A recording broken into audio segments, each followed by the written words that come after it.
In the winter of 1812, Britain faced a crisis that almost nobody today remembers. Yet it shook the foundations of the entire nation. It wasn't a war, although Britain was fighting Napoleon.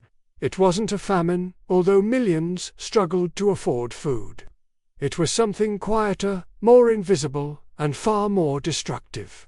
It was inflation so severe, so sudden, and so widespread that many historians now describe it as one of the worst financial shocks in British history. And yet, most people alive today have never heard of it. This is the forgotten British hyperinflation of 1812. A moment when prices spiraled out of control, money lost its meaning, and ordinary families faced economic chaos that feels shockingly similar to the pressures people face today. To understand how Britain reached this point, we need to go back to 1797. The country was deep in the French Revolutionary Wars, facing enormous military expenses. Gold reserves at the Bank of England were collapsing. People were panicking and withdrawing gold faster than the bank could supply it. Parliament stepped in and passed the Bank Restriction Act of 1797. This law did something extraordinary. It suspended the convertibility of banknotes into gold. For the first time in modern British history, the pound was no longer backed by gold. Banknotes became mere paper promises. The bank could print as much as it wanted. And print they did. Between 1797 and 1812, banknotes in circulation nearly doubled. According to official Bank of England records, notes in circulation rose from around £11 million in 1797 to more than £25 million by 1812. That was explosive monetary expansion for the time. But here's the problem. Britain was producing weapons, gunpowder, ships, uniforms, and supplies for Europe's largest war effort. More money was being created, but there were no additional goods to match it.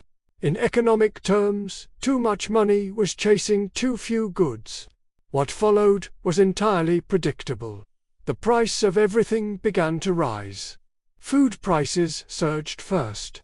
Wheat prices more than tripled between 1790 and 1812. According to the British Corn Returns, wheat that cost about 50 shillings per quarter in the early 1790s reached more than 126 shillings by 1812. Oats, barley, potatoes, and bread all rose sharply as well. Bread was the core of the working-class diet, and its price nearly doubled within a few years. For many families, this wasn't inflation. It was survival. Wages did not keep up. Skilled workers saw their real incomes fall by up to 20%. Agricultural laborers were hit even harder. By 1812, many workers could barely afford half the food they could buy in 1790. Even if their wages had increased on paper, money was losing value faster than incomes could catch up. There were other shocks too. The war disrupted trade routes. Napoleon's continental system blockaded Europe. Britain responded with its own blockade. Imports of grain collapsed. Shipping insurance costs soared. Bad harvests in the early 1810s made everything worse. The result was a perfect storm. Too much paper money, not enough goods, rising scarcity, weak wages, and a war draining national finances faster than taxes could replenish them. It was the worst possible moment for a monetary experiment. By 1812, inflation reached levels that many historians now call hyperinflation by early 19th century standards. Prices rose more than 20% in a single year. Today, that number might not sound like hyperinflation compared to extreme cases in Germany or Zimbabwe, but in the early 1800s, when financial systems were stable and slow-moving, a 20% annual inflation rate was catastrophic. People were unprepared for it. Britain had never experienced anything like it before. Reports from the time describe people hoarding food, farmers refusing to sell grain at official prices, and mobs forming outside bakeries. In some areas, riots broke out over bread prices. One contemporary account from 1812 described crowds shouting, "Bread, bread, bread," as bakers' shops were attacked. Politicians were alarmed. Newspapers accused the Bank of England of economic sabotage. And yet the bank kept issuing more notes, insisting that inflation wasn't as bad as people feared. A parliamentary inquiry was launched in 1810, known as the Bullion Committee. This was one of the earliest attempts to understand monetary inflation scientifically. The committee concluded that inflation was directly caused by excessive note printing and the suspension of gold convertibility. They recommended restoring the gold standard, but the government refused. Britain was still at war. Restoring gold convertibility would have collapsed the financial system. So the printing continued. By 1812, the damage was enormous. The purchasing power of British banknotes had fallen dramatically.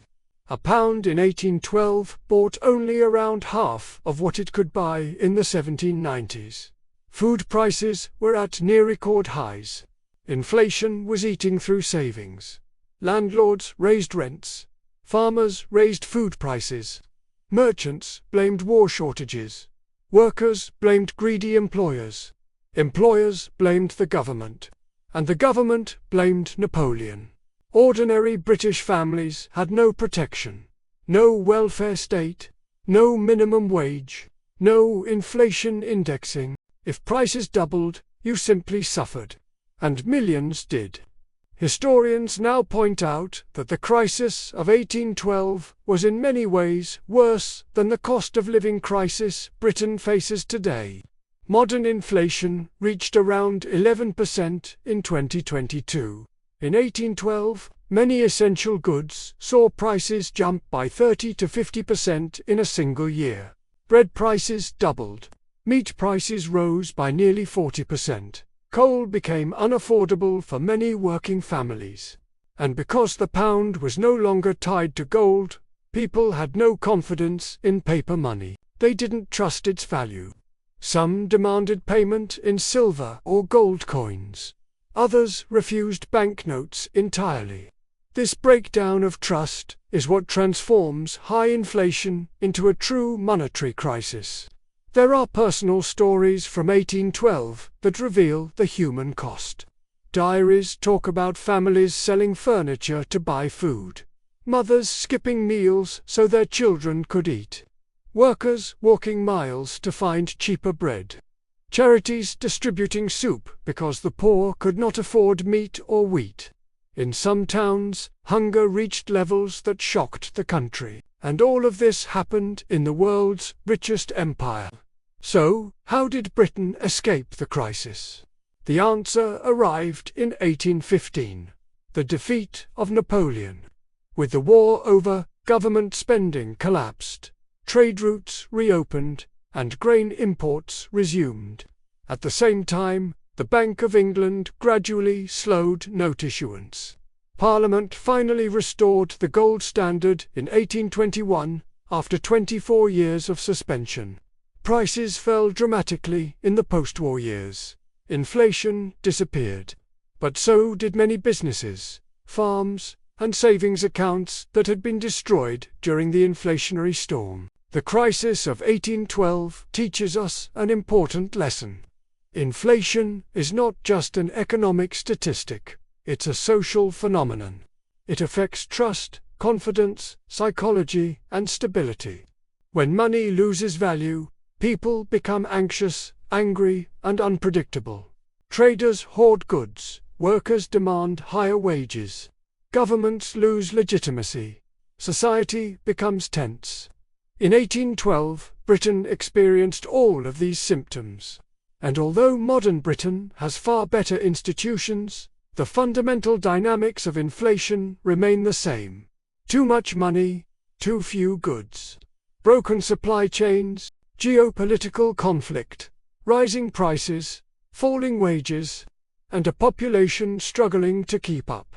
The forgotten British hyperinflation of 1812 is a reminder that inflation is not a new problem.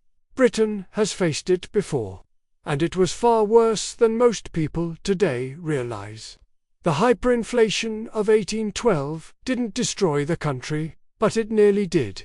It rewired Britain's financial system, reshaped its economic policies, and strengthened the belief that stable money is essential for a stable society. As we look at modern inflation, rising living costs, and pressure on families today, the past has something important to say. Inflation is not just a number on a chart. It's a force that can change the course of nations. In 1812, Britain confronted that force and barely survived. The question for today is simple. Have we learned the lessons of history? Thank you for watching British Economic Archives. If you enjoyed this deep dive into forgotten financial history, please like, share, and subscribe. It helps the channel grow and allows me to bring you more hidden chapters of Britain's economic past. Let me know in the comments which historical financial crisis you want me to cover next. And as always, thank you for being part of this journey through Britain's economic history.